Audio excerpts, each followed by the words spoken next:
Trident, Ambivalent, live, by request. Let's go.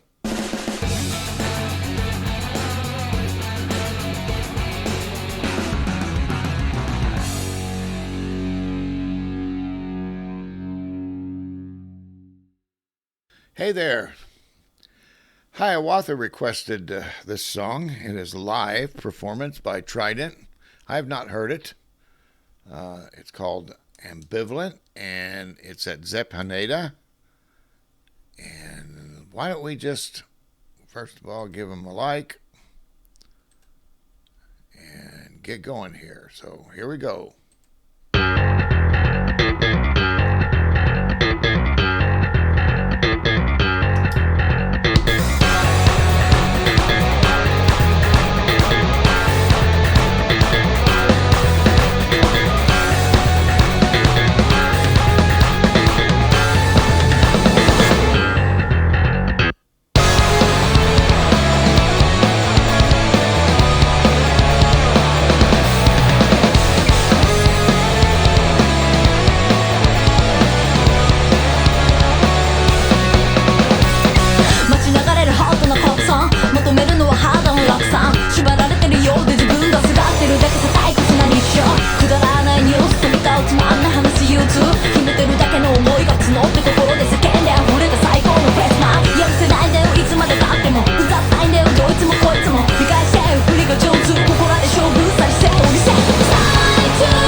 Outstanding.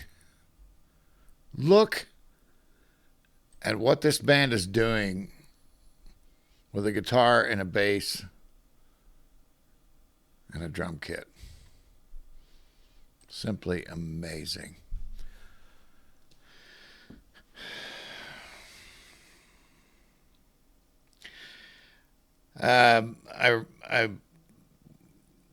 Hiawatha said that we've got Asaka on guitar and vocals, Serena on bass and chorus. I think it's Serena. And Nagisa on drums, apparently replaced Juna, who left in 2020 when they were a different band. This band has 2 albums and a couple of mini albums, maybe. Anyway, the point is, we can expect a lot more out of them, I hope. For a power trio, they're amazing. And what I was noticing was their songwriting, all the nice little breaks and rests that they put into the song as fast as it was, and the vocals are second to none, but that bass slap skills are next level.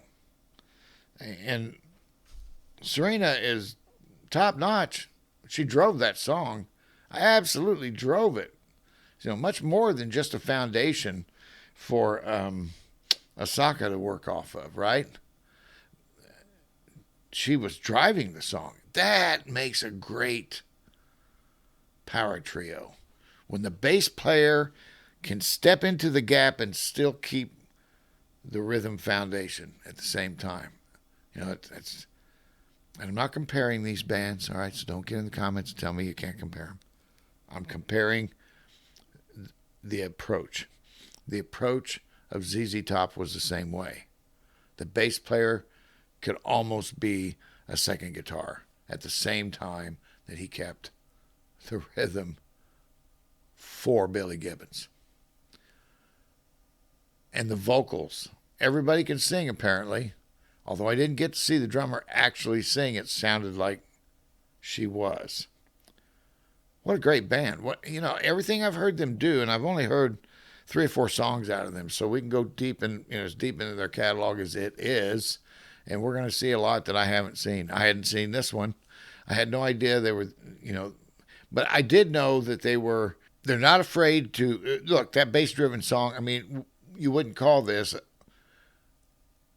necessarily a power rock song. It had enough of the bass driving it to have kind of sort of a smooth jazzy feel in the middle of the rock. So again, the way these bands from the East are combining these genres, sometimes just a touch of a genre in there, but they did it. They were thinking about it when they did it. It's amazing. Amazing. So that's why we're covering so many of these bands on this channel. I've been blown away by everything they do out of the East. And you don't hear a bad song out of these bands. That's what's amazing. All my life I've put albums on with the express purpose of finding the 3, 4, or 5 5 if you were lucky, great songs on the album. You don't have that problem with these bands, I don't think. I haven't heard anything yet I don't like. How is that possible? Trident blows my mind. Gotcha Reek Spin blows my mind. Love Bites blows my mind. They all blow my mind. Because I can't find a bad song. I can't find a song that I can point to and go, that was a filler. It's like they don't think that way at all when they go into the studio. It's like, we're going to pound out the very best track every track we do. And it's breathtaking to see that out of these musicians. That's a dedication, a discipline, and a commitment to what they're doing that is next level, far and away above what you usually see in the music industry that's constantly churning out music all the time just for the sake of turning it out sometimes. It doesn't seem to be happening with them. Give me more requests, please. Or I'll just start pulling them up myself.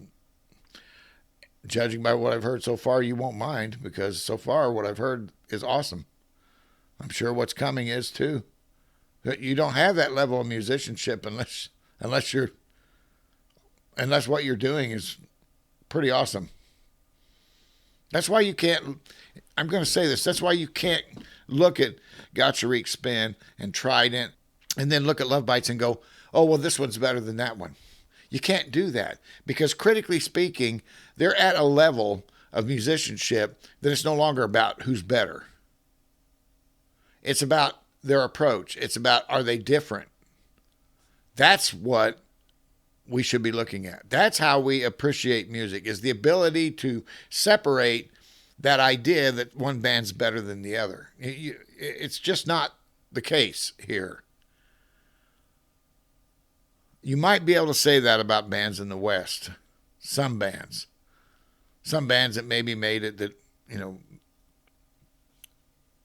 maybe got up there on one hit and then have churned out a bunch of garbage.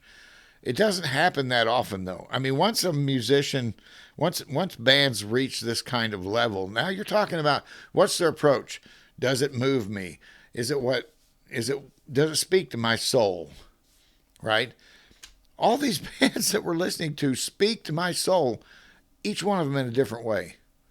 And each one of them at the top of their game. So it's a disservice to any of these bands that say this one's better than that one. In my mind, in my opinion. That's just my opinion. So anyway, I've talked enough. I just really like what Trident's doing a lot. And I love power trios. That was my first rock band, was a power trio. And it's a lot of work. It takes a lot of effort. And to see them exist at this level, and you can tell they just live there. You can just tell. It doesn't bother them one bit to perform at that level. To see them do that is so gratifying in every way. So we'll talk more about them as we get more of them on the channel, okay? But thank you so much, Hiawatha. This was so awesome, and I really enjoyed it. I hope you guys have a good day, or have had a good day, depending on when you're watching this. And I'll talk to you soon. Bye now.